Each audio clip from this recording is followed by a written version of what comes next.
A duhet ta ham lëkurën e pulës? Mjeku i jep përgjigjen përfundimtare. Lëkura e pulës përmban një yndyrë të ngopur, një lloj yndyre që është e mirë për shëndetin. Yndyra e pastauruar mund të ndihmojë në zvogëlimin e presionit të gjakut dhe niveleve të këqija të kolesterolit duke rregulluar hormonet. Kaloritë nuk janë aq të larta dhe për më tepër shijon aq shumë. Gatimi i pulës në një temperaturë të lartë mund ta bëjë ushqimin më shumë yndyrë, por kur vjen puna tek pula, lëkura e kësaj të fundit thith këtë të fundit duke u shndërruar në kërce dhe mishi mbetet brenda i butë.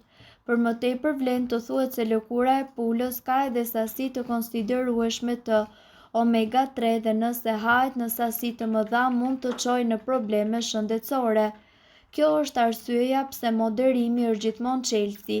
Përveç kësaj, lëkura e djegur duhet që të shmanget gjithashtu në të mirë të shëndetit tuaj.